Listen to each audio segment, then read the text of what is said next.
Boa noite, minha Paraíba, frente a frente, começando a partir de agora pela sua TV Arapuã, frente a frente, a maior arena de debates e entrevistas aqui da TV paraibana, e nesse cenário da política nacional e local extremamente dinâmico, com direito a manifestações da esquerda, da direita, pautas polêmicas no Congresso Nacional, atuação do paraibano Hugo Mota e todos os reflexos aí das movimentações em Brasília e aqui na Paraíba para as eleições de 2026. Muitas vezes a gente precisa parar um pouquinho e recorrer à inteligência, à experiência e à informação de jornalistas que diariamente estão atuando nesse cenário. E é o caso do programa de hoje, que eu convidei para cá 3 grandes jornalistas com atuação aqui na Paraíba e em Brasília, para poder a gente entender um pouco mais do que está acontecendo no Brasil e na Paraíba. O primeiro deles, jornalista Napoleão de Castro, ele que está lá diariamente em Brasília, no Congresso Nacional,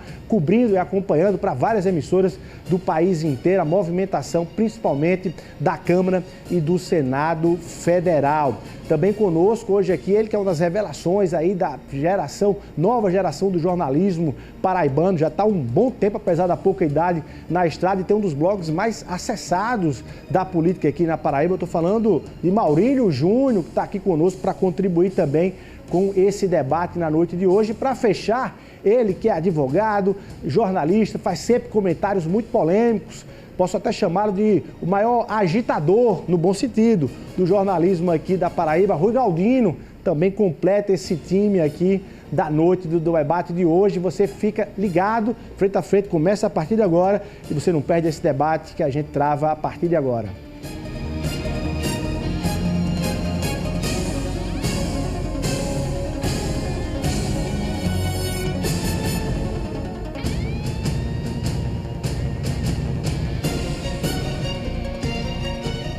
Boa noite, Paraíba. Deixa eu cumprimentar meus convidados de hoje. Vou começar aqui, peço permissão a Rui Galdino e ao Maurílio Júnior, para cumprimentar o Napoleão, que a gente está recebendo, né? Esse homem que é paraibano. Decano, né? Mas é decano, né? Mas que vive ali em Brasília, tem ali o olhar e a informação de Brasília. A gente está recebendo aqui. Napoleão, boa noite, seja bem-vindo. Obrigado pela sua presença aqui, essa folguinha que você teve lá das movimentações de Brasília para estar aqui com a gente. Alegria, Luiz. Um prazer estar contigo. Muito boa noite ao nosso telespectador. Cumprimentar o nosso desembargador da comunicação, Rui, e esse jovem talento aqui, Maurílio Júnior, especialmente a você, telespectador, que vai ter a oportunidade conosco de debater hoje a política nacional, a política local e a perspectiva, claro, de tudo isso que vem acontecendo no Brasil e os reflexos, claro, para a eleição de 2026. Tá, deixa eu dar uma boa noite também, acho que pela primeira vez também aqui comigo no Frente a Frente, não é isso? No Frente a Frente, né? No Frente a Frente. No Frente a Frente, mas na TV Arapuã a gente já teve alguns momentos ali, mas primeira vez aqui no Frente a Frente, tarde da noite aqui conosco. Maurílio, obrigado pela sua presença, você que de fato tem ali dos conteúdos mais dinâmicos, a gente fica sempre perguntando como é que esse Maurílio tem tempo para produzir tanta notícia como ele produz. Obrigado pela sua presença, viu? Obrigado, Luiz, pelo convite. Napoleão, Rui, prazer estar aqui com vocês para falar sobre uma segunda-feira de ressaca depois das manifestações de ontem, domingo, em todo o Brasil, aqui em João Pessoa, e com reflexo, obviamente, na Paraíba, porque temos daí no centro de tudo o presidente da Câmara, que é paraibano, Hugo Mota. Bom demais. Rui Galdino já é uma figura aqui frequente no Frente a Frente. Toda vez que ele vem, ele trava ali algum debate mais contundente aí com colegas da profissão, naturalmente, mas sempre com grande respeito. Rui, obrigado mais uma vez pela sua presença. Boa noite, Luiz, colegas Napoleão, Maurílio, que é a revelação jovem da imprensa paraibana. Estamos aqui mais uma vez para tratar de assunto de respeito à política paraibana e nacional. E eu digo sempre, dizer aquilo que os outros não têm coragem de dizer, eu digo. Tá certo, bom demais. Bom, vamos começar para a gente ser objetivo aqui.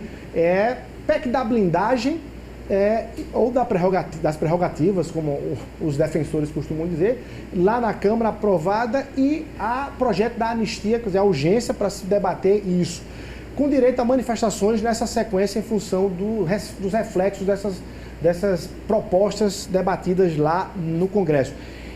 É um presente para a esquerda que estava esse tempo todo sem ter A partir de Donald Trump com o tarifaço já deu algum discurso e depois essa história da PEC da blindagem, da anistia. É um presente para Lula e para a esquerda esse debate? Vocês acham que não é bem assim?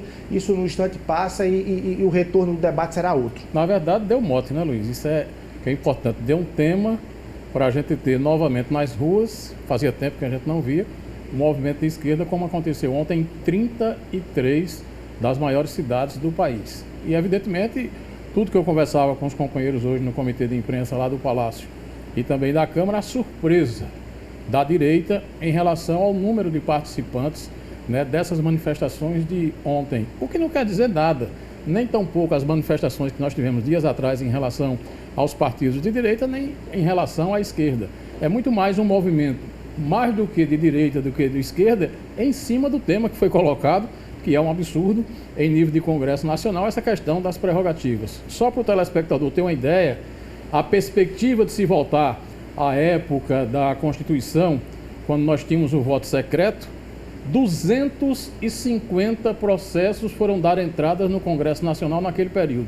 Só um avançou, só um chegou à condição de ser julgado exatamente dos 250. Só para o telespectador ter uma ideia. Ou seja, não é um histórico muito bom. Não, e é por isso que a reação não poderia ser diferente. Agora são pautas tóxicas, né? Como bem classificou, definiu hoje o presidente da Câmara dos Deputados, Hugo Mota, que deixa ele pelo menos numa situação de saia justa, porque ele coloca em pauta, né, uma PEC antipática do ponto de vista popular, sem a sintonia com o Senado. Porque foi aprovado na Câmara, levou essa multidão ontem para as ruas, né? Fazia um tempo, né, que a esquerda não tinha um poder de mobilização como teve ontem, domingo, em várias capitais, não foi somente em São Paulo e no Rio de Janeiro. E nesse contexto todo, o Hugo Mota vê esse projeto se enfraquecer, porque no Senado esse projeto não passa. Aliás, Maurílio, eu acho que o Senado vai ficar como o bonzinho da história, o herói, e deixando a vilania para a Câmara. O presidente da Câmara. E situações assim pontuais que chega até, de certo modo, constranger famílias. A gente tem aqui o deputado federal Aguinaldo Ribeiro, que votou a favor da PEC, mas no Senado a senadora Daniela já disse que não vota a favor dessa PEC.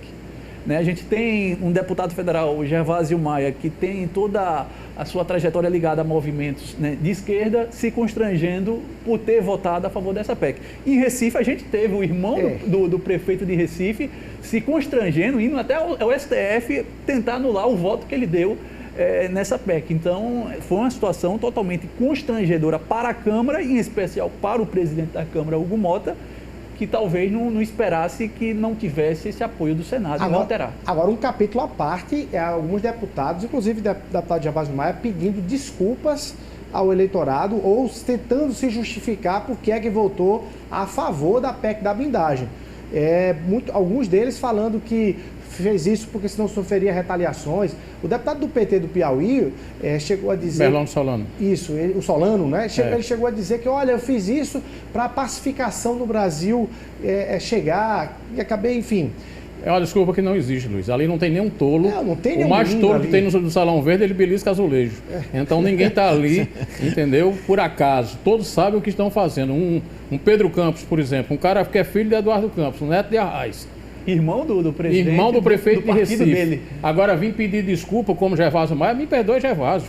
Gervásio é um cidadão que sabe o que está fazendo e na hora que foi lá colocar o dedinho sim ou não, ele sabia o que estava fazendo. Agora, depois da repercussão em nível de Brasil, da repercussão na mídia, da repercussão na imprensa e também nas redes sociais, aí todo mundo quer dar uma de bozinho, quer dar ré. Napoleão, se diz que foi um acordo de todos os líderes, inclusive de todas as bancadas, e quando chegou na hora da votação, alguns deputados, e no caso o PT, por exemplo, disse assim, já tem o voto suficiente, sai de perto, para não ficar com as assinaturas, embora 12 deputados do PT fizeram isso, né? Mas teve esse acordo mesmo, assim, de todo mundo, vamos votar, e quando chegou lá, alguns pularam para dizer, não vou me assinar isso. Individualmente isso aconteceu, Rui, certamente talvez, Luiz, talvez até aqui no caso da Paraíba, mas a gente não pode afirmar que teve, o acordo sim, dos líderes. Agora que teve gente na esperteza disse, não, vai passar de todo jeito, eu vou aproveitar para limpar minha barra com a sociedade. Rui, se você estivesse lá, você votaria contra ou a favor? E se votasse a favor, estaria pedindo desculpas hoje ou não?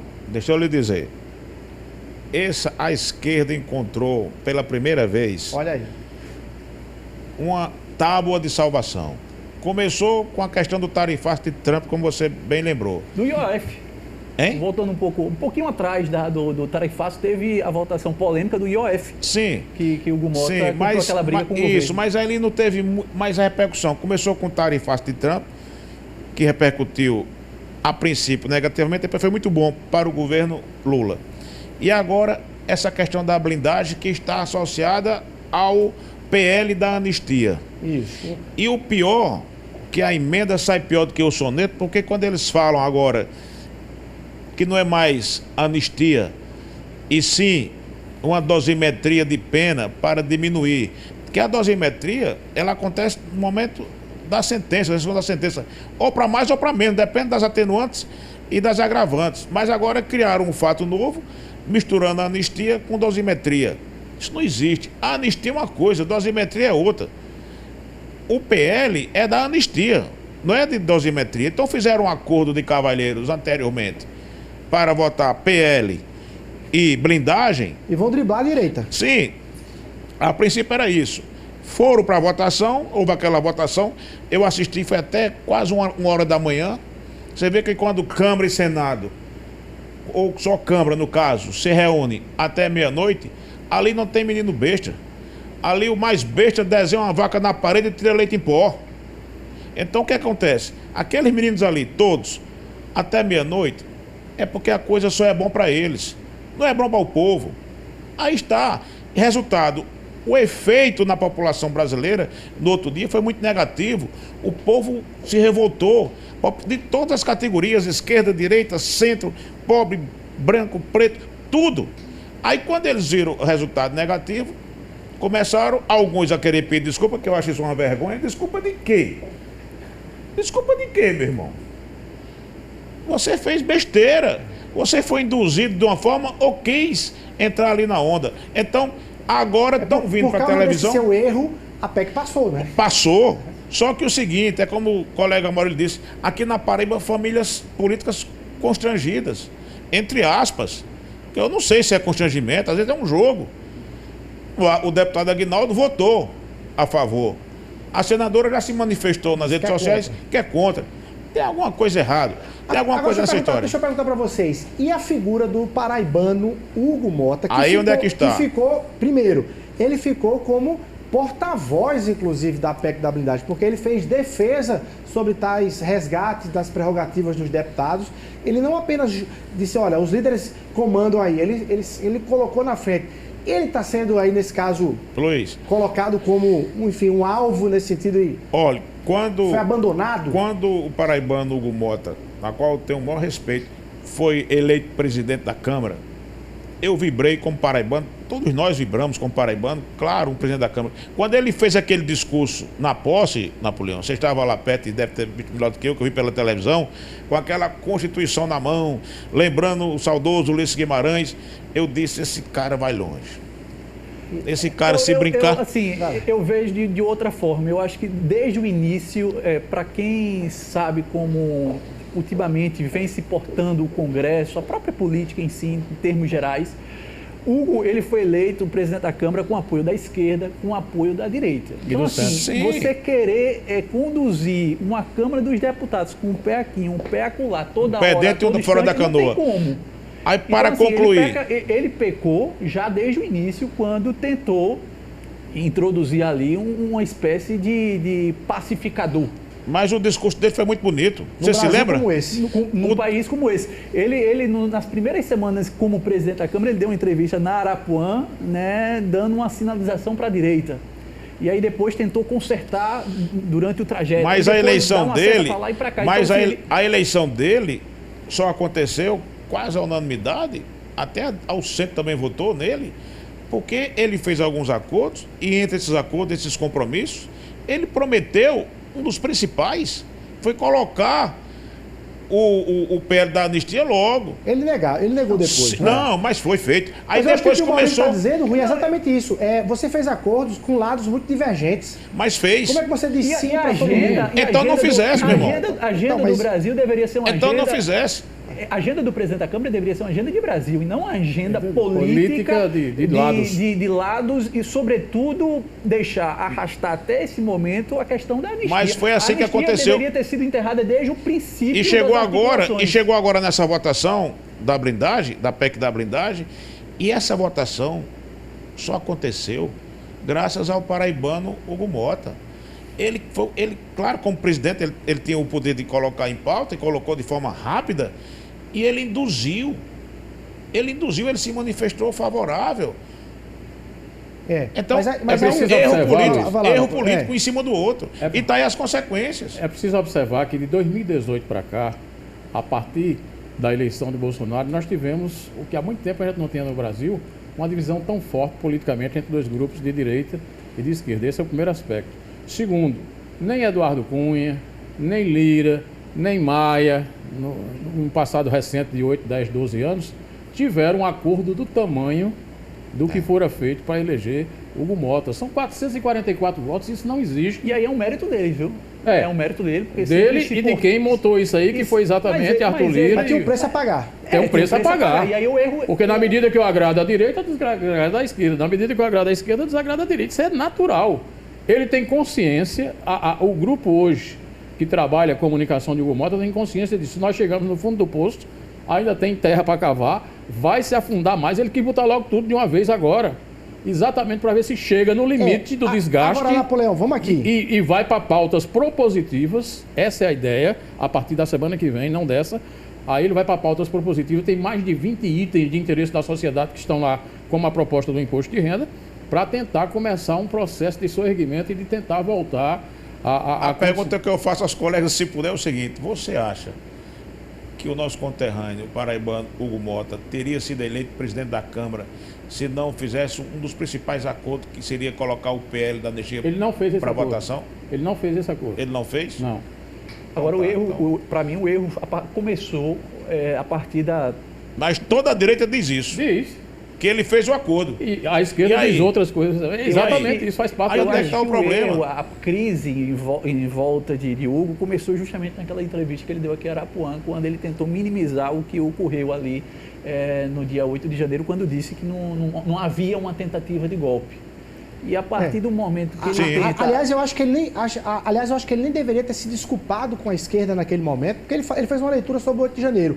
Mas ao mesmo tempo que ele fez a leitura opinativa sobre o 8 de janeiro, ele renegou qualquer coisa de impeachment contra Lula, falou que não tem acordo para anistia, ou seja, o movimento dele era muito mais favorável ao Palácio do Planalto do que... Mas a anistia é uma pauta cara para a esquerda, para o governo que hoje está Mas talvez poder. ele dissesse assim, esquerda, Lula, presidente, deixa eu ficar com a minha opinião, mas eu não vou mexer em nada. Então, respeito pelo menos a minha opinião. Mas ele foi ali tentar se justificar e ali eu acho que ele começou a dar sinais de uma certa fraqueza, né? E há um detalhe que é preciso ser dito ao telespectador: quem pede anistia com um processo em andamento está reconhecendo que praticou o crime, Luiz. Esse é o primeiro aspecto. Isso. Segundo, a anistia que nós tivemos naqueles anos de 79, quando da redemocratização, foi o quê? O Estado que agrediu pessoas, mandou o cara para o exílio, tirou daqui Arraes e outras figuras importantes, né, que nós tivemos na política brasileira, Brizola e tantos outros. E esse pessoal foi anistiado para ter um acordo, inclusive, com os militares. Aí ela foi ampla, geral e restrita. Era uma agressão do Estado contra o cidadão. Agora não. Agora foram os cidadãos que agrediram o Estado. Então nós temos uma inversão de discurso. Naquela época, da esquerda, que queria anistia ampla, geral e restrita, agora é da direita. E outra coisa que é preciso perguntar ao telespectador. Por exemplo, nessa PEC da blindagem, os deputados da direita todos votaram a favor do voto secreto. Como é que esse pessoal pede que a urna tenha o voto impresso? É uma contradição. E outra coisa, Isso é um negócio que não existe. Aprovada a anistia, se caso, e acho que não vai ser dessa forma, a anistia ampla, geral e restrita. Ou seja, cada movimento, seja a esquerda, seja a direita, que vier a perder no futuro, vai ter o direito também de chegar lá e bagunçar como fizeram a bagunça no dia 8 de janeiro. O problema é que não existe anistia pela metade. Não existe anistia de 1%, nem 2%. Anistia é anistia, ou anistia ou não. Nós temos dois fatos, Rui. Não. Nós temos nós falta da tentativa de um golpe de Estado, que é Bolsonaro e sua turma, pelo menos é o que diz o Supremo e as investigações, não sou eu. Certo. E temos o outro fato, que foi a agressão do 8 de janeiro ao patrimônio nacional, Congresso Supremo e Palácio do Planalto. Então, se Lula perder Sim. a eleição de 2026 e a turma da esquerda entender que houve alguma coisa que não poderia ter perdido Lula, os petistas, os esquerdistas quisessem bagunçar o Congresso, o STF, e vai ter anistia também a partir daqui pra frente. Mas se continuar Porque assim, abre um vai. precedente aí, né? Se for assim, vai. Né? Então, assim, eu acho que o Hugo, ele pecou por ter se prendido nessa pauta. E como hoje, ele mesmo disse, quero se livrar dessa pauta tóxica. Porque, de fato, é tóxica para o país, para ele, para quem está ali à frente da presidência da Câmara. As pesquisas mostram que a população brasileira não quer anistia. 63% não quer. O grande problema não é esse. O grande problema é que, nas penalidades atribuídas pelo Supremo àqueles vítimas do 8 de janeiro, alguns casos realmente foram penalidades fortes, Excessivo. absurdas, excessivas, que não merecia ser. Então, aí vem a história agora da dosimetria, vamos anistiar para diminuir. Ora, é uma contradição, é uma linguagem dentro do Congresso para confundir a população brasileira, e o povo brasileiro já não aguenta mais, já sabe o que aconteceu.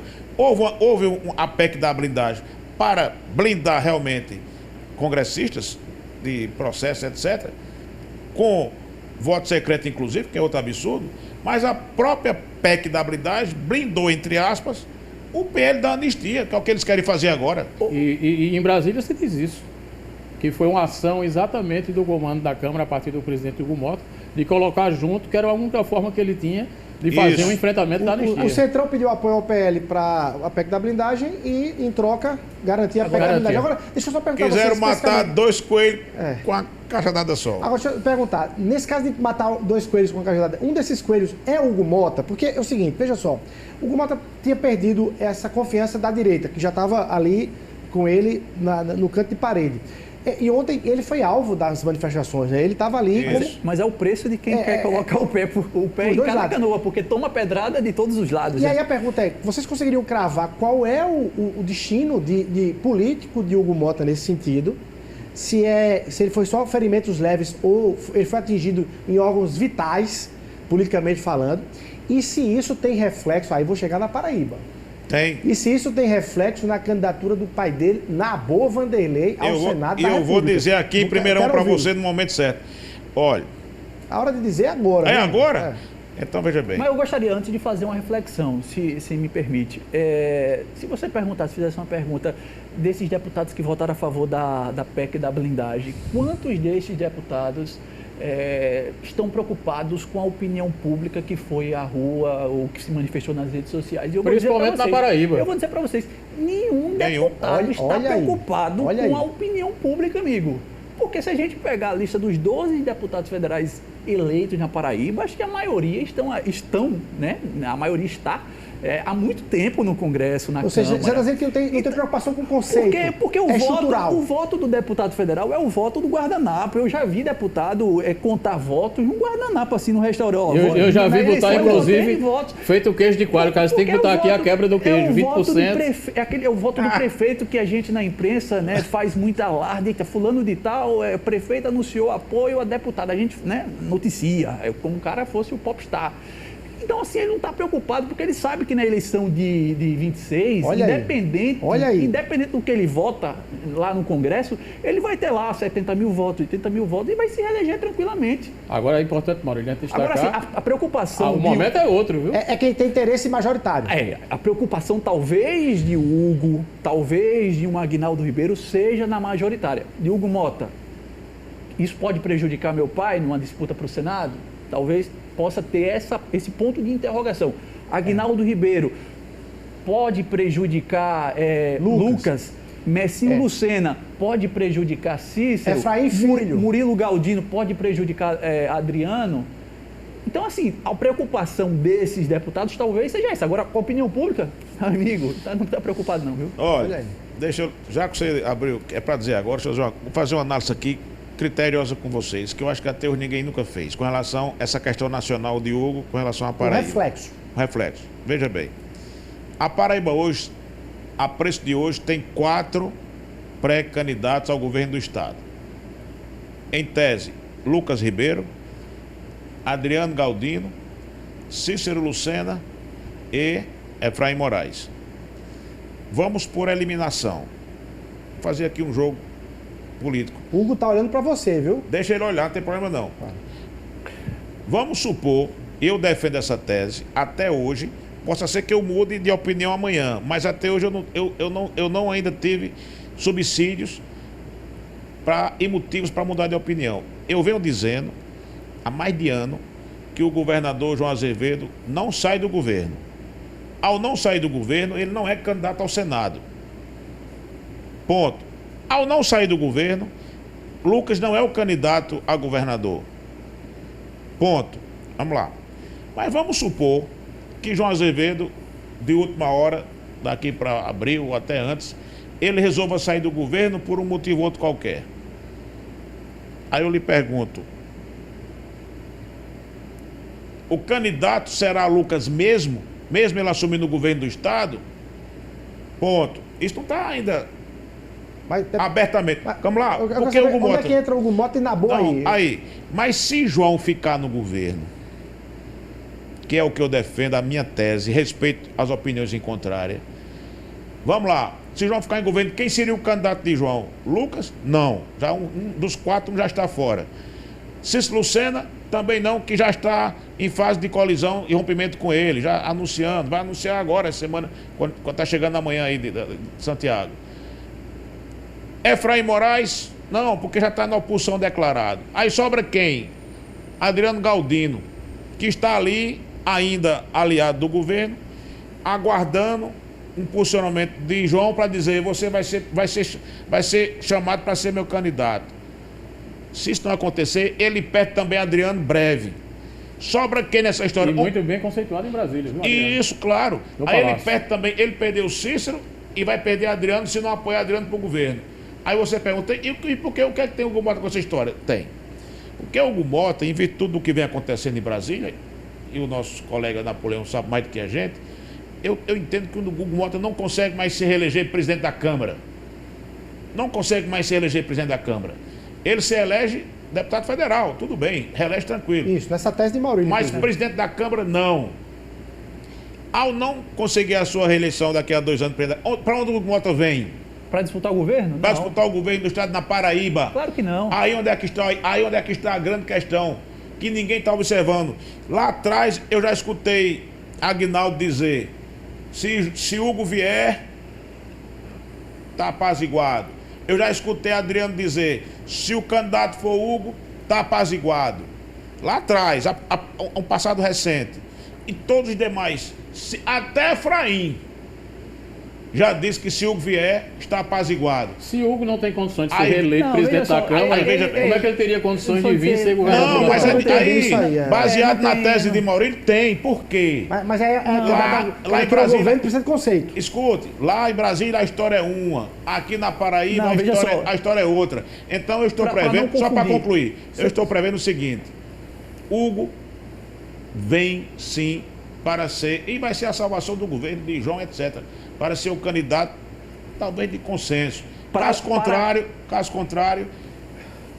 o Dias vai ser candidato do governo. Para não confundir, quando eu disse que há o voto de planilha, o voto de guardanapo, é o voto de deputado, especialmente deputado federal ou deputado estadual. Mas o Hugo é federal. Não. Está no meio da sua planilha. É outra coisa. Não, o fato novo. O fato novo. Mas peraí, Rui, vamos lá, Maurílio. A gente vive numa Paraíba que, querendo ou não, é uma Paraíba que, eleição pós-eleição, tem um candidato sempre majoritário em disputa presidencial, Lula. Ontem, nos protestos, um dos grandes principais alvos desses protestos foi Hugo. Então, assim, eu não acredito, não é razoável pensar que Hugo Mota seria candidato a governo da Paraíba. Eu acho que isso já está daqui a um ano, colega, muda tudo. Dificilmente. Ainda falta um ano. Luiz, nós estamos pensando que a eleição para governador, para senador, para deputado federal e presidente já é no próximo mês. Não, está tudo muito antecipado. Pela primeira vez na vida, está com antecipação Toda eleição na Paraíba é assim, mas não dessa tem vez, eleição fácil. Mas desse ano está pior. Então a eleição daqui a um ano ainda, minha gente. Nós estamos em setembro de 2025. A eleição é em outubro de 2026. Falta 1 ano e 15 dias. Então, então nós estamos discutindo toda a Paraíba, e eu entendo como se fosse para o mês a eleição. E não é. Eu penso pelo contrário. Eu acho que o Hugo, inclusive hoje, nas declarações que deu, né, que fez lá em São Paulo, evento com o mercado financeiro, ele já mostrou uma sintonia de querer superar essa página, né, passar por cima dessa, né, vai obviamente votar desse projeto que não é mais anistia, é da dosimetria. Dosimetria. Mudaram. Falou que Lula está, inclusive deu sinais de que Lula está muito bem, né, caminhando muito bem para uma reeleição, viu a direita desorganizada, e isso tudo tem um ponto. É tentar ajudar o pai dele a se eleger senador, porque ele sabe muito bem que dessa forma como está, querendo colocar projetos como o PEC da blindagem, PEC da anistia, como os bolsonaristas querem, isso vai ser muito prejudicial para o pai ser candidato ao Senado ano que vem. Tem uma equação porque não tem como fazer uma campanha ao Senado aqui na Paraíba, e Cássio Cunha Lima é o maior exemplo disso, porque foi uma figura muito forte no impeachment de Dilma, fazer campanha na Paraíba pedindo voto para governador e para senador, detonando o governo. Não se do surpreenda se Nabor Vanderlei desistir da candidatura ao Senado e Hugo Mota vir ser candidato a governador. Tá, Quem tem uma equação não se surpreenda. difícil para ser resolvida, equacionado, se chama Agnaldo Ribeiro. Porque, entendo a tese de Lucas assumir o governo e ser candidato à reeleição, Agnaldo perde uma senadora, perde a primeira secretaria do Senado e não tem a certeza que ganha exatamente a eleição de governo do Estado. Afora, e aí é importante que se diga Deixa eu lhe isso perguntar aqui. sobre a federação. A federação, hoje, Agnaldo, ele vive um momento muito conturbado em Brasília. Você tem uma ideia, Rui, Maurílio e Luiz e nosso telespectador, na solenidade da federação, uma mesa com 30 pessoas, 15 do União, 15 do Progressista. Agnaldo sequer foi chamado para a mesa. Por quê? Porque está fora da federação, Luiz. Pelas informações que você tem de Brasília, você está dizendo que a federação vai ficar com Efraim Filho, é isso? Filho. A federação PP União Brasil já é vitória sacramentada do senador Efraim Filho. Olha aí. Já é vitória e Agnaldo sabe disso. E Agnaldo já está preparando para onde vai. Já se fala Solidariedade, já se fala PDT, já se fala PSB. Inclusive com perspectiva de Lucas. Quem é o grande... com perspectiva de Lucas, para poder ter aí normalmente um palanque de Lula. A gente precisa observar que da última semana para cá ocorreu alguns fatos, né, envolvendo uma pessoa-chave dessa federação, que é o presidente da União Brasil. E aí eu não sei se isso vai interferir ou não. O Rueda? Rueda, porque ligado aí a questões envolvendo facções, PCC, etc. E tal. Eu não sei, de fato, se isso vai interferir em alguma tomada de decisão, mas há um enfraquecimento, pelo menos momentâneo, da figura do presidente da União Brasil, que faz parte Não, mas aí pelo contrário, aí eu sei essa história, federação. que eu estou ali pertinho, sabendo de muita coisa. O Rueda, até então, com relação ao governo do presidente Lula, do PT, enquanto não se definia lá, estava 2 ou 3 ministros lá do governo, inclusive do União Brasil, do turismo e tal. Aí, de repente, começa essa questão com a federação. Fica lá, fica cá, vai para onde? Quando o governo do PT sente e observa que a federação vai caminhar contra o governo do PT, aí já vem o quê? O camarada já começa a procurar alguma coisa, algum podre do inimigo, em tese. Aí já foram atrás para dizer que o Rueda estava envolvido com compra de aviões, botaram um piloto aí. Está dizendo que isso é uma coisa do PT. Calma, do governo, que o governo é o PT e mais gente. Não é só o PT não. O governo já é mais outros partidos do que o PT. Governo federal, estou falando. Aí já foram acusar o Rueda de alguma coisa já para queimar o camarada com relação à federação. E ele reagiu de tal forma que ele botou, como diretor, botou o pé no bucho e já pediu para o ministro deixar os cargos agora. Essa semana vai ter que deixar. Então complicou mais ainda. Então essa federação, União Brasil e PP, vai caminhar contra o governo federal nas próximas eleições. E aqui na Paraíba, o grande comandante que já definiu posição é o senador Efraim. Decisão número 1 da federação é oposição ao governo Lula. Pronto. Então como é que na Paraíba você vai ter um candidato do PP contra Lula? Não pode. Quer dizer, ele apoiando Lula sendo do PP. Não tem como. Ou ele muda de partido. Lucas tem que sair do partido. Ou ele é convidado a sair. Mas vamos lá. Para a federação olhar para Paraíba e ter um governador vamos lá, levando em conta que João sai em abril. No dia 4 de abril, no dia 5 de abril, a Paraíba vai amanhecer com um novo governador. Esse governador é Lucas Ribeiro, do PP. Ou seja, o PP lá em cima vai contabilizar que ele passará a ter, aliás, outros 3 governadores. Ele tem que sair antes, no dia 2 de abril do não, PP. Depende, porque dia 2, vamos lá. Eu estou dizendo que o vice-governador vai virar governador. Vai. O PP passa a contabilizar um governador a mais na Paraíba, uma governadora no Distrito Federal, com a saída de Ibanez, e uma governadora lá no Acre, com a saída do Gladson lá, o governador. Então ela assume, você fica aí com 3 governadores do PP. E nada mudando na federação. Embora eles sejam bolsonaristas lá. No caso de Lucas, tem essa coisa com o PP. Não tem a leitura dele dizer assim, paz, vamos ficar com o governo? Não, até porque você pega, por exemplo, no dia da federação, de jeito nenhum. Ele era o único representante do Nordeste, ele era o único comandante de vice-governador com perspectiva de ser governador e foi taxativo lá, nenhum dos 3 Ribeiros tinha direito à palavra na mesa. Né? Isso aí eu descobri no cerimonial. Você acha que já descobriu no cerimonial? Cerimonial, que nenhum dos 3 Ribeiros falaria, como não falou. Foi uma ordem, isso que Uma você está ordem, fazendo aí? uma ordem do comando da federação. Olha aí. Olha aí. Tá? É uma informação de quem viveu É, e quem é, estava lá. bastidores. De quem está lá. De quem está lá. Martelo, já dava uma martelada aqui, né? Não, mas então a Então coisa... você vê, aí você tinha Daniela Ribeiro, Agnaldo Ribeiro sequer sentou na mesa, pô. Ele teve que sentar na primeira cadeira. Mas Lucas Lá estava do na mesa, auditório. né? Não, foi pra mesa, mas não teve direito à fala. Pois é. Então Aí você tinha o um governador do PSB, Renato Casagrande, que falou. Você tinha Ciro Gomes, que falou, e não deram voz a Lucas Ribeiro. Efraim Napoleão, Moraes você está dizendo falou? que a essa hora da Foi noite... ovacionado. Napoleão, Efraim Moraes falou. Napoleão, você está dizendo que a essa hora da noite o destino da federação está selado? Está selado. E é para Efraim Filho, É para isso? Efraim Filho, Efraim porque a decisão número 1 da federação é fazer oposição a Lula. Como é que Lucas Ribeiro vai apoiar Lula sendo da federação? Não existe isso, rapaz. Mas o histórico desses partidos não é bem assim também, não. mais pragmático também, Eles né? falam assim, hoje sou oposição, mas aí entra naquela coisa. Até abril acontece muita coisa. E para esses partidos é dessa forma que ocorre. Né? PP e União é governo uma hora, E o oposição pior de outra. tudo isso com relação à Paraíba, parece que eu estou vendo. Bota essa cama para cá, menino, pra eu ver aí a bomba. Talvez esse movimento de oposição a Lula seja muito na perspectiva de que se tenha um Tarcísio como candidato à presidência. Se Tarcísio não for, Lula vai ser, talvez em tese, para mim, hoje é o único candidato que possa ameaçar a reeleição de Lula. Quer que eu lhe diga uma boa para você, e principalmente para Rui? Vou dizer também uma daqui a pouco. Não sendo candidato, a eleição presidencial vai ser a Puxa, Sabe qual é o grande problema de Tarcísio hoje para ser candidato a presidente? Sim. Jair Bolsonaro. Pronto, Ele não quer carregar nos ombros mais 4 anos de briga, 4 anos de confusão. Não, eu quero.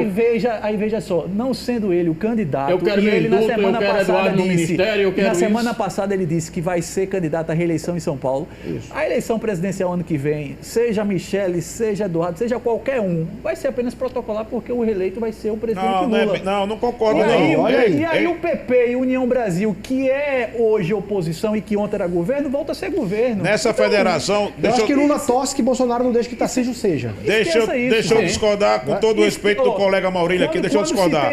O PP é oposição. O PP não faz oposição a ninguém, União Brasil não faz oposição a ninguém. Faz.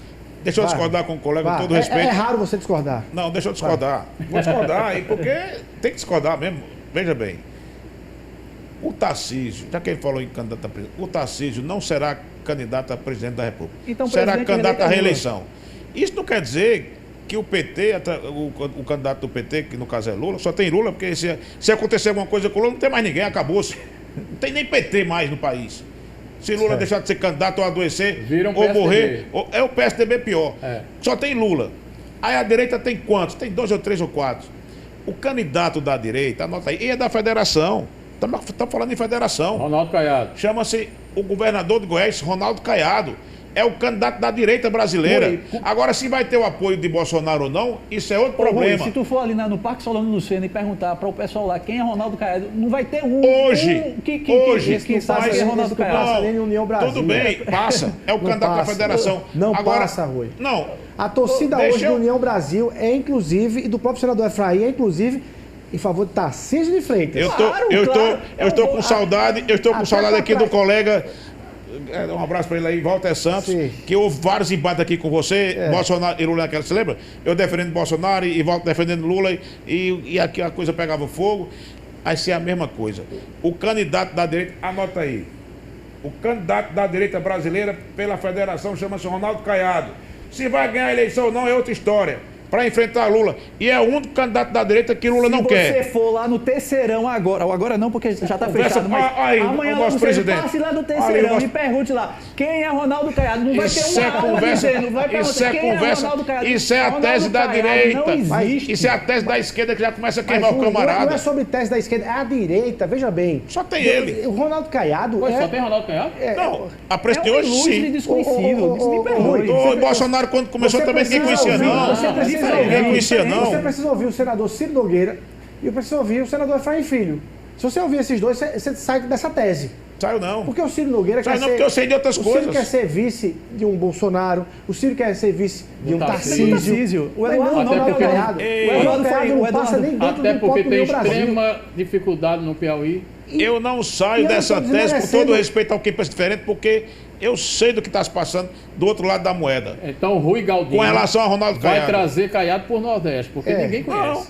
Não, ele vai vir, não sou eu que vou trazer ele, vai vir naturalmente. Agora, para Paraíba, quem vai trazer sou eu. Tá anotado aí a sua de Ronaldo Caiado. Eu estou dizendo que ele não passa nem no União Brasil. Respeita a sua opinião, mas discordo dela. É o candidato da direita para derrotar Lula. Agora vamos aqui. Vamos voltar para Paraíba. Que eu quero perguntar a vocês o seguinte.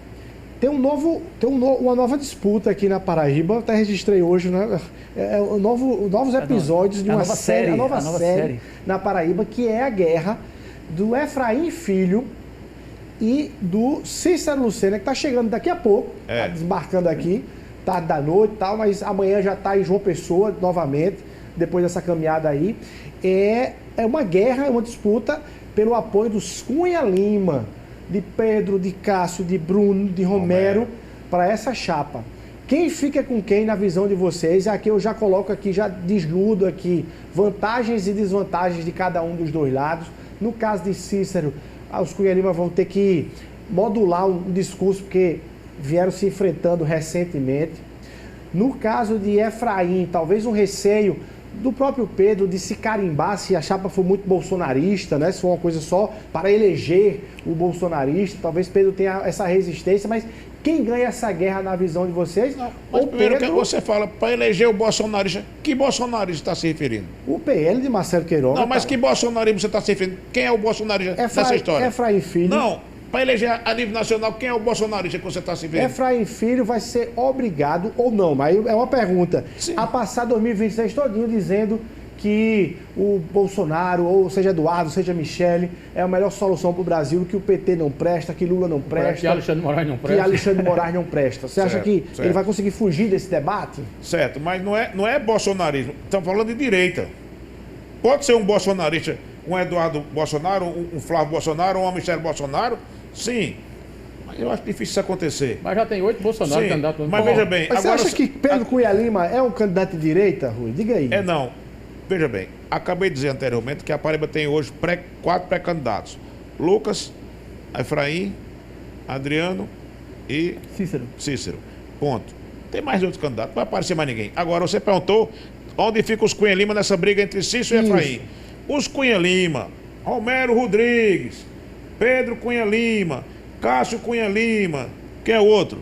Bruno, né? E Bruno, prefeito de Campina Grande, que é do União Brasil, que é da federação, ficam com Efraim Moraes, meu amigo. Ficam com Efraim? Na minha opinião, eu respeito as opiniões em contrário, mas ficam com Efraim Moraes. Por quê? Diga lá. Porque já estão com Efraim Moraes. Eita! Já estão com Efraim Moraes.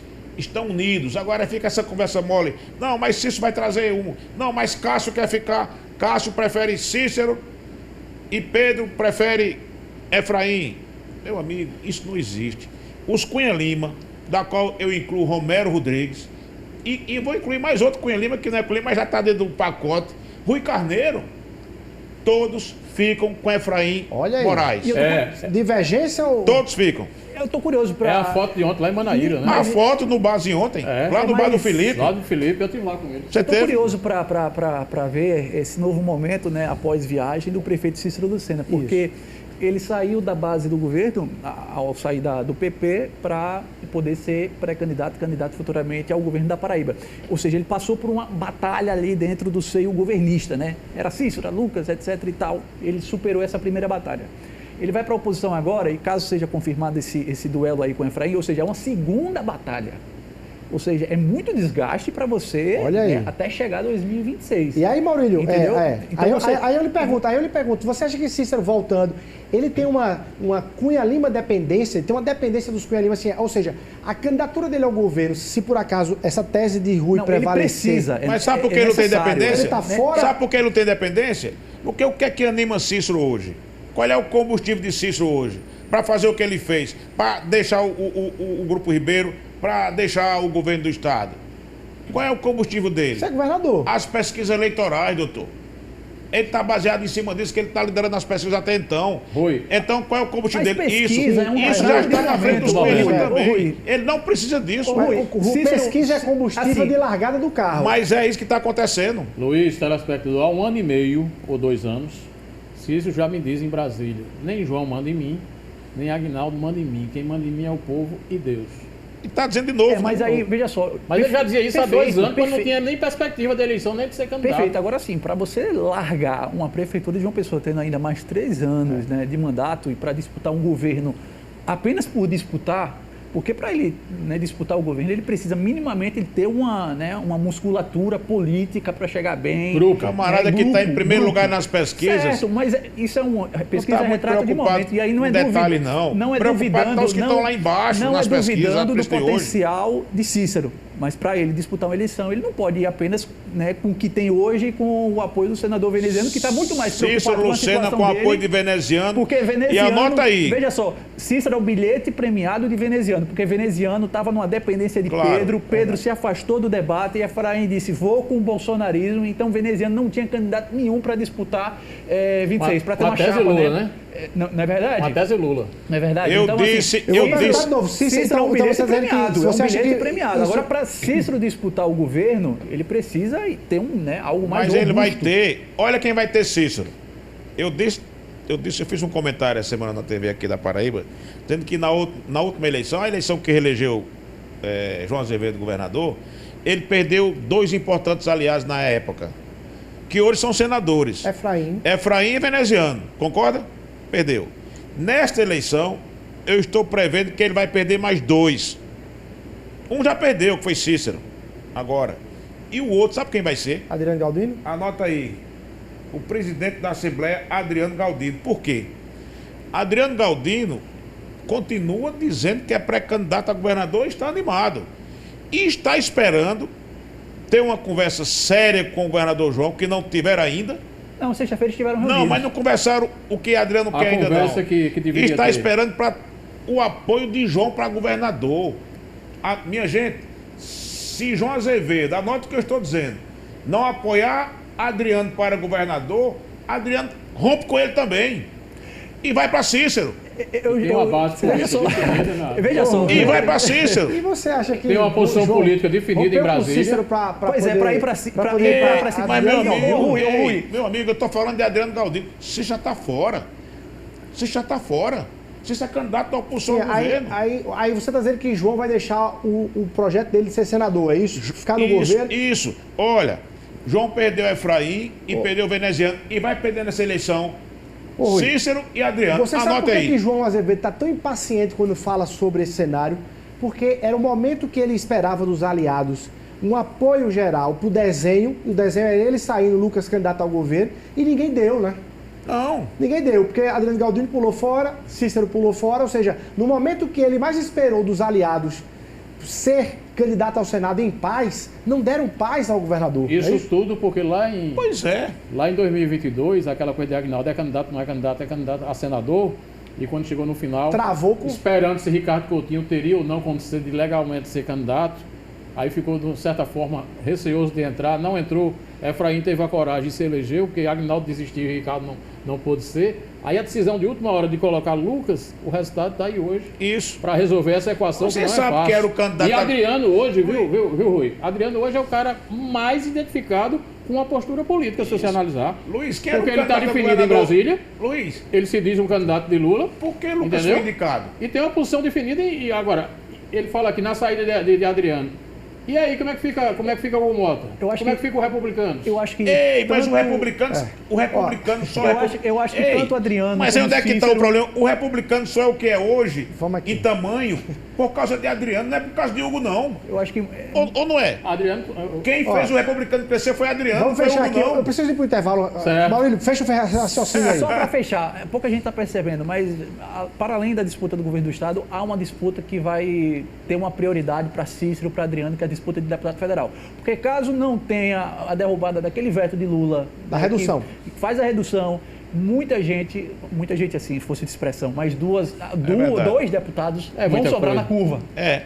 Mas E é para aí- todo mundo. É. E aí eu pra acho que todo Adriano mundo. vai Ó. querer salvar Murilo, Cícero vai querer salvar Messinho. Deixa eu pedir então... rapidinho o intervalo comercial. Na volta vocês respondem se o PT emplaca a vice de Lucas ou emplaca alguma vice aí nesse programa. O PT estava fora do debate e parece que entrou no debate. Vou perguntar também para onde vai Lucas. Não, né? mas deixa para concluir, você falou, ele falou a questão dois. de Lucas vice-governador que está acontecendo Rapidinho, hoje. rapidinho. Sabe por que Lucas foi indicado vice-governador de João na época? Porque deu um embrólio lá com a candidatura ao Senado de Aguinaldo. Não, senhor. Foi por causa daquilo, não.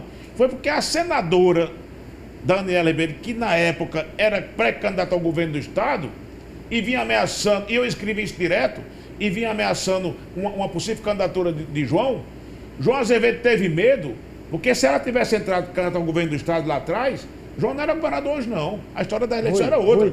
Então Rui, botaram o Lucas para tirar a senadora. Faltou tempo de eu fazer um confronto com você sobre isso. Faltou. Tá completamente Não, desvirtuada a senhor, informação. botou o Lucas para tirar a Completamente senadora desvirtuado. da eleição, O rapaz. resumo ali é o seguinte: Aguinaldo queria realmente ser candidato ao Senado da República. Realmente. Não teve certeza Não se teve Ricardo seria ou certeza não. porque os republicanos com Hugo Mota e Adriano Galdino disseram Aguinaldo não. Ele não fechou. No dia da convenção lá do tal anúncio, o Hugo Mota não desapareceu. E aí Aguinaldo disse, cadê o Hugo Mota? Ele disse, não vem não. Manda ele gravar um vídeo dizendo que eu sou senador. Ele disse, o vídeo não tá pegando o vídeo. E aí ele disse, eu não vou ser anunciado com um partido dentro do governo sem votar em mim. Aí ele fez, a gente resolve com a vice. E aí tem uma coisa, resolve com a vice. E aí tem uma coisa que disseram o seguinte, o vice era Messinho. Escute, Cícero Lucena, o vice era Messinho. Foi Cícero que disse, curiosamente, ironicamente, foi Cícero que disse, não, Messinho não, porque queria ser deputado federal. Coloca Lucas Ribeiro. Luiz, Então foi Lucas. eu nunca disse isso. Eu vou dizer aqui, não é nada Você sabe onde é que a disso. senadora estava nesse dia? Sei. Na Turquia. Deixa eu dizer. Você não sabe onde é que ela estava? Sei. Foi uma ligação Sei. de Aguinaldo para dizer, olha, Sei. vou fazer um movimento para mudar a sua vida, vai mudar a sua história. Aceita? Ela disse, pode fazer. E foi essa. Bom, e mudou, né? E mudou. Deixa eu ir rapidinho pro intervalo. Faltou tempo, senão a gente ia confrontar isso aqui, eu e você. Vamos confrontar. Rápido, Acabou, a rapaz. contribuição já acabou. E o nosso debate direto? Cenas do próximo capítulo, Ah, a gente sim. vai estar aqui sempre debatendo, mas eu vou fazer uma pergunta objetiva para vocês. Cícero tem alguma razão para temer Léo Bezerra quando deixar a prefeitura ou não e por quê? De jeito nenhum. De jeito nenhum. Léo Bezerra já disse abertamente que vota em Cícero para governador e que vota em João para senador, caso o João queira o voto dele, tem mais essa. Caso o João queira o voto dele. Porque João está dizendo por aí, João disse a Cícero, João disse ao presidente da Câmara, Dinho, João disse ao deputado Evásio Bezerra, João disse ao deputado João Gonçalves, que não tem essa história de votar no candidato, ele votar no candidato a governador contra ele. Ele até disse que conversa para boi dormir. Então, Luiz, quem quer ser candidato a senador está desprezando o voto do prefeito da capital? Esse é um tema. Está desprezando o voto de deputado? Vocês desprezariam? Ora, meu Deus. É aquilo que eu digo. João não é candidato a nada porque fica no governo. Agora, Léo Bezerra vota em quem? Em Cícero Lucena, rapaz. João atende à convocação nacional do PSB, do prefeito João Campos, e à convocação nacional de Lula. É candidato a senador. Maurílio. João é candidato a senador. Eu discordo totalmente de Rui. Acho que está muito claro isso. E Lucas, obviamente, vai ser candidato porque estará, né, no comando do Estado. Agora, em relação a Léo Bezerra, eu acho que Cícero não tem motivo nenhum para desconfiar, né, da E não da só vai conduta Léo, não. dele. Vai Léo, Evásio, Odon e Mantur. Mas assim, eu fico sempre com aquela vírgula, né? Hoje ele foi perguntado na pauta da Zona Mas Azul. você ainda tem vírgula. Não, eu boto uma vírgula porque foi perguntado em Zona Azul, aí a imprensa pergunta sobre política e disse, não, 26 fica em 2026. Enfim, aí abre interpretações. Ele na posse do PT, ele disse que vai estar com o João aonde estiver, e aí soou de uma outra forma para alguns, ele precisou corrigir o que disse, enfim, há uma desconfiança, e vai ter muitas desconfianças até abril de 2026, mas hoje eu não vejo motivos Vamos para aguardar, Cícero. vamos aguardar. O governador João Azevedo disse uma frase hoje que foi interessante. Ele disse assim: eu só sento com o Léo para conversar sobre isso quando ele estiver assentado na cadeira de prefeito. Em abril? Isso levanta em abril? E aí pode ser que ele sente sem a caneta, né? Sem a caneta. Sem a caneta. Sem a caneta em abril. Ô, Luiz, isso é conversa. Olha, vocês vão. Parece que eu estou vendo. Quando chegar dezembro, ou janeiro, ou fevereiro, ou março, porque o pessoal fala 2 de abril, mas na verdade é o mês de março, porque 2 de abril já tá, é a prazo final. Ninguém vai deixar para o dia 2 de abril. Isso é em março. Quando chegar em março, parece que eu estou vendo o governador João Azevedo. As circunstâncias, eu não sei o quê, empurrando com a barriga, eu fico no governo. Eu, se fosse João, eu nem brigaria com o Léo agora, eu diria o seguinte, eu ficaria sempre dizendo assim, olha, eu confio muito em Léo Bezerra, quando ele estiver como prefeito, a história vai ser outra. E eu acho que também essa coisa de João... Ou seja, criando esse tá mal orientado. Essa coisa de João, em tese, negar a volta, eu acho que aí é um equívoco, pelo menos na minha opinião, do governador, porque o próprio, no dia seguinte que João deu a declaração, na boa foi lá para Campina Grande e disse, ó, eu quero o apoio do prefeito de Campina Grande. E disse mais, prefeito, vota em prefeito. E se Cícero amanhã, quando chegar e disser, na boa, você quer meu voto, eu tenho certeza que na boa vai. Opa, com certeza. Isso dá um outro programa, dá um outro frente a frente, eu queria agradecer. E quem não quiser voto, o Adriano está aceitando. Vamos aguardar, olha, vamos aguardar. Hoje, como eu disse, que tem a maior Cícero Lucena está chegando hoje de madrugada. Vamos aguardar o que ele vai dizer essa semana. Vem bomba por aí. E vou repetir. Anota aí, João Azevedo fica no governo. Quem quiser que se engane. Tá tudo gravado a sua fala hoje. Rui, obrigado pela presença. Um abraço. Obrigado pela presença, abraço. Obrigado um abraço, aí. Luiz. Parabéns a todos vocês pelo trabalho diário, pelo acompanhamento. Vocês engrandecem o debate e polemizam o debate aqui na Paraíba. E diariamente aqui no Rede Verdade, Rede Verdade. A gente tem a chance, 1h30 da tarde, de estar aqui na TV Arapuã. Maurílio, obrigado. Valeu, Luiz. Um abraço. Rui, valeu. Valeu, obrigado. Foi um prazer estar com os colegas aqui hoje. Até mais a um próxima. debate. Valeu. Bom, obrigado a você, nosso abraço. Obrigado sempre pelo carinho da sua audiência. Até a próxima segunda-feira, se Deus quiser.